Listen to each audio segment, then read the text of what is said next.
Bonsoir, Nathalie et Mathieu, co-gérants de la Société Solaire. C'est une société qui existe depuis 35 ans et depuis 2 ans, on a eu envie et besoin de changer notre charte graphique, notre image, d'essayer un petit peu de se moderniser. Et donc nous avons fait appel à l'ESDAC pour 2 raisons, parce que bon, c'est une école de design connue, et puis très proche géographiquement de nos locaux, puisqu'ils ont des locaux dans la même cour que nous, donc ça a facilité les échanges. La rencontre avec les étudiants a été très très positive, on a été plutôt satisfaits et bluffés de leur premier jet de résultats. Et donc on a sélectionné une équipe avec qui maintenant on travaille. On a une stagiaire depuis quelques semaines avec nous pour finaliser et peaufiner tout notre projet de charte graphique. En fait, donc, on a sélectionné cette équipe parce qu'on a trouvé que sur les 4 qui ont présenté des projets, les 4 avaient superbement travaillé, mais celle-là répondait le plus à nos attentes.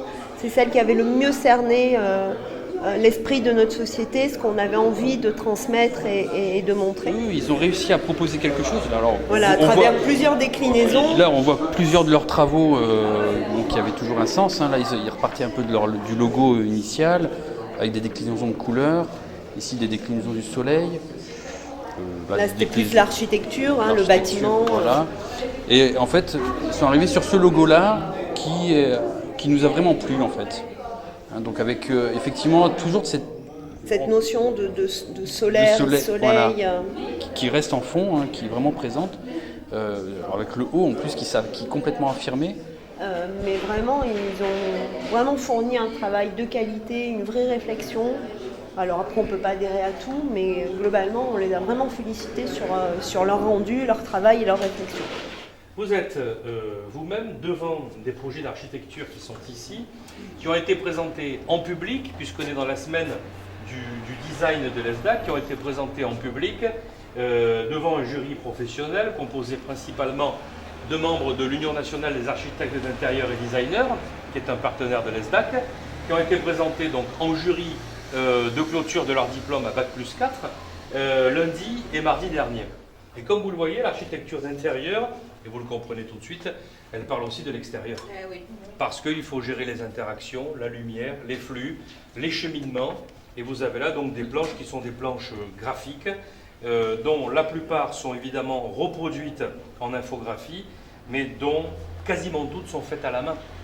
C'est ce qui est intéressant, c'est que dans notre approche technique, le logiciel de PAO-CAO, AutoCAD ou Archicad, n'aboutit qu'à la fin pour poser des plans en tant que tels de travail avec les différents métiers et corps d'œuvre qui vont intervenir.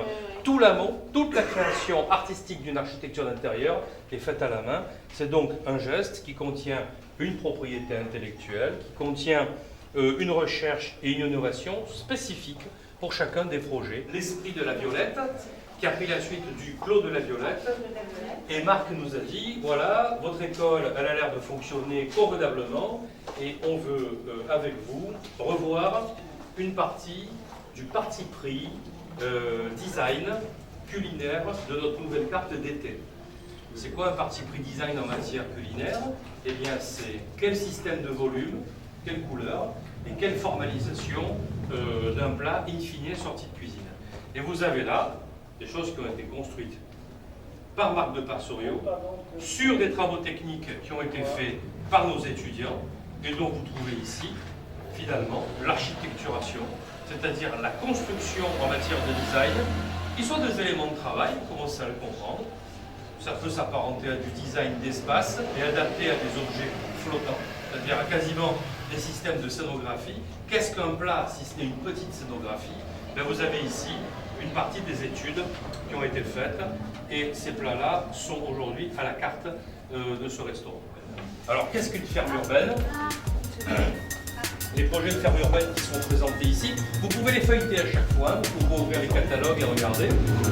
Les projets de ferme urbaine qui vous sont présentés partent sur un concept d'une écologie dans la ville, qui est que nos friches industrielles, nos grands espaces qui ne seront pas aménagés pour du logement, peuvent être utilisés pour à la fois récupérer des déchets, organiser des systèmes d'économie circulaire, créer de l'agriculture de proximité.